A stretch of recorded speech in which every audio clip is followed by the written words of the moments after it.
ಸಿದ್ದರಾಮಯ್ಯರು 7-8 ವರ್ಷದಿಂದನೂ ಕೂಡ ಇವತ್ತು ನಾಳೆ ಅಂತ ಹೇಳ್ತಾ ಇದ್ದಾರೆ. ಇವತ್ತು ಮಂಡನೆ ಮಾಡಿದ್ರೆ ತುಂಬಾ ಸಂತೋಷ.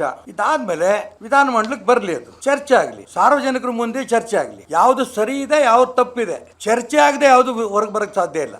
ಅದೇ ರೀತಿ ಅನ್ವರ್ ಮಾನಪ್ಪಾಡಿ ವರದಿನೂ ಕೂಡ ಚರ್ಚೆ ತನ್ನಿ. ಅನ್ವರ್ ಮಾನಪ್ಪಾಡಿ ಅವ್ರದ್ದು ಮಾನ್ಯ DS ಶಂಕರಮೂರ್ತಿ ಉಪಸಭಾಪತಿ ಆದಂಥ ಸಂದರ್ಭದಲ್ಲಿ ವಿಧಾನ ಪರಿಷತ್ತಲ್ಲಿ ಮಂಡನೆ ಮಾಡಿದ್ರು. ಅದನ್ನ ಚರ್ಚೆಗೆ ಇನ್ನೂ ಬಿಟ್ಟಿಲ್ಲ, ಅದನ್ನು ಚರ್ಚೆ ತನ್ನಿ. ಯಾವ ರಾಜಕಾರಣಿಗಳು ಎಷ್ಟೆಷ್ಟು ಆಸ್ತಿ ಲೂಟಿ ಮಾಡಿದ್ದಾರೆ ಅನ್ನೋದನ್ನ ಅನ್ವರ್ ಮಾನಪ್ಪಾಡಿ ತುಂಬ ಸ್ಪಷ್ಟವಾಗಿ ಇಟ್ಟಿದ್ದಾರೆ. ಅದ್ರ ಬಗ್ಗೆನೂ ಕೂಡ ಚರ್ಚೆ ಆಗಲಿ, ತನಿಖೆ ಆಗಲಿ.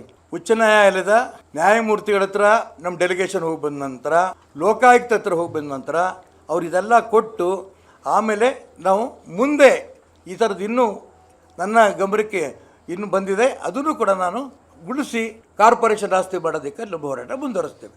ಇವತ್ತು ಅದು ಯಾಕೆ ಚರ್ಚೆ ಮಾಡೋಕ್ಕೆ ಹೋಗ್ತೀರಿ? ಕ್ಯಾಬಿನೆಟ್ ಮುಂದೆ ತರ್ತೀನಿ ಅಂತ ಹೇಳಿದ್ದಾರೆ, ತುಂಬ ಸಂತೋಷ, ತರಲಿ.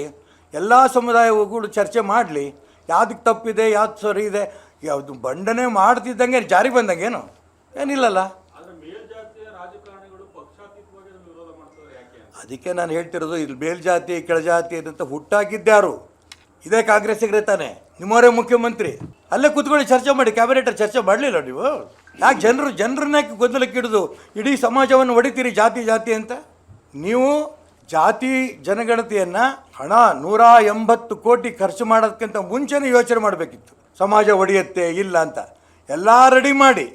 ಇವ್ರು ಹಿಂದಿನ ಸರ್ಕಾರ ಈಗಲ್ಲ, ಅದು ಹಿಂದಿನ ಸರ್ಕಾರ ಇರೋಂಥ ಸಂದರ್ಭದಲ್ಲೇ ರೆಡಿ ಇತ್ತು. ನಾನೇ ಕಾಂತರಾಜ್ ಹತ್ರ ಮಾತಾಡಿದ್ದೀನಿ, ಮುಖ್ಯಮಂತ್ರಿ ಹೇಳಿದ ದಿನ ಕೊಡ್ತೀನಿ ಸರ್ ಅಂತ ಹೇಳಿದ್ರು. ಮುಖ್ಯಮಂತ್ರಿ ಬಾಯಿ ಬಿಡಲಿಲ್ಲ. ಅವಾಗ ಕೇಳಿದೆ ನಾನು ವಿಧಾನ ಪರಿಷತ್ತಲ್ಲಿ, ಬೈಂಡ್ ಹಾಕಕ್ಕೆ ಹೋಗಿದೆ ಅಂದರು. ಬೈಂಡ್ ಹಾಕೋದಕ್ಕೆ ಸುಮಾರು 8 ವರ್ಷ ಬೇಕಾಯ್ತು ಬೈಂಡ್ ಹಾಕೋದಕ್ಕೆ.